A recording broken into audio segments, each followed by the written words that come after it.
बिस्मिल्लाहिर्रहमानिर्रहीम बिस्मिल्लाहिर्रहमानिर्रहीम। क्या देवबंदी, बरेलवी और अहले हदीस एक दूसरे को काफिर समझते हैं? इस मसले पर जेहलमी साहब ने एक बयान दिया है। हम इसको इंशाल्लाह रद्द करते रहेंगे, लेकिन ज़रा देखें कि बिलउमूम ऐसा कोई फतवा नहीं है। ज़रा जेहलमी साहब क्या कहते हैं? बरेलवी, शिया और देवबंद काफिर है। देवबंद, अच्छा आपके ये देवबंद लोग कहते हैं देवबंद वाले थोड़े मॉडरेट हैं, और फिर जब नाम ले तो कहते तारिक जमील, मैं कहता हूँ कोई और नाम ले कहते तारिक जमील, फिर मैं कहता हूँ कोई और नाम ले कहते तारिक जमील। तो तारिक जमील साहब को तो खुद ठुड्डे मार के देवबंद के उलमा ने धमकियां दे दे के अपने मसलक से बाहर फेंक दिया हुआ है। उनके खिलाफ इतनी मोटी किताब आ चुकी हुई है। तारिक जमील साहब देवबंदी तो नहीं है, वो आप वो कहें भी देवबंदी है तो उनको लोग नहीं मानते। ठीक है, आप अपने रिनाउंड उलमा जिनको आपने लॉन्च किया हुआ है, मसलन मैं कहता हूँ इलियास गुम्मन साहब, वो लिख के दे दे जो मुनाजरे कर रहे हैं कि जी देवबंदियत के अलावा जितने फिरके हैं वो गुमराह हैं, लेकिन एक ना एक दिन इंशाअल्लाह ताला अजाब भुगत के जन्नत में चले ही जाएंगे। अच्छा जी, घुम्मन साहब दें ना दें, ज़रा मंजूर मेंगल साहब की कुछ बातें सुन लेते हैं कि उन्होंने क्या फरमाया। ज़रा सुने। बता दूं कि बरेलवी या मुहर्रिफ है या ये है कि अल्लाह आपका भला करे मुअव्विल है।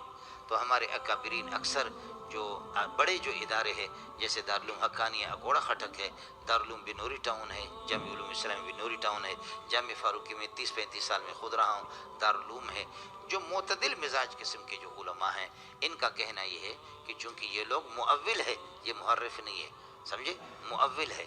जब मुअव्विल है और इनके पीछे नमाज की भी इजाज़त है, आम हालात में आप न पढ़े, लेकिन अगर आपको कोई मुत्तबे सुन्नत न मिले, सुन्नत के मुत्तबे मुवाहिद इमाम न मिले, तो फिर ऐसी सूरत के अंदर आप बरेलवियों के पीछे नमाज पढ़े। हम पढ़ते रहते हैं, ठीक है, वो बिदती है, वो बिदती है और उसकी नमाज के अंदर कमी आएगी, लेकिन जमात की बरकत ये होते हैं मजमूई लिहाज से, उस जमात के अंदर कुछ अफराद ऐसे होंगे उनकी वजह से अल्लाह नमाज को कबूल करेगा। तो जमात के अपने फ़वाइद बरकत होते हैं।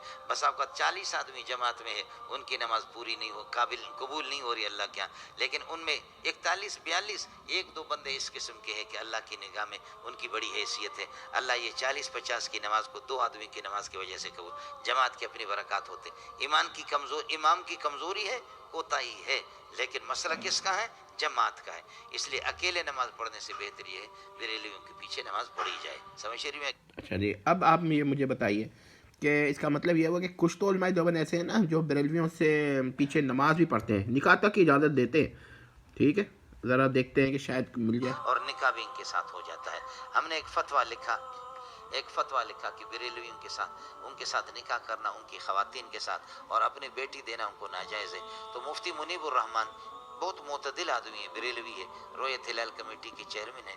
तो मुफ्ती साहब ने ये फतवा हज़रत अक़दस शेखुल हदीस मौलाना सलीमुल्लाह खान साहब को उसने फिक्स करके भेजा।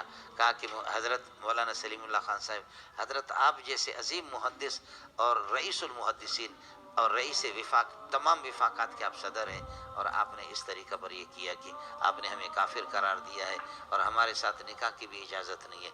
तो हज़रत अक़दस ने फिर असातिज़ा को कहा कि ये तो आपने बहुत गलत किया है। ठीक है, अब आप बताइए कि जेहलमी साहब अब क्या कहेंगे। मैंने एक मिसाल दे दी, ठीक है, अब इंशाल्लाह और भी ढूंढेंगे तो देंगे जवाब इनको। वस्सलाम।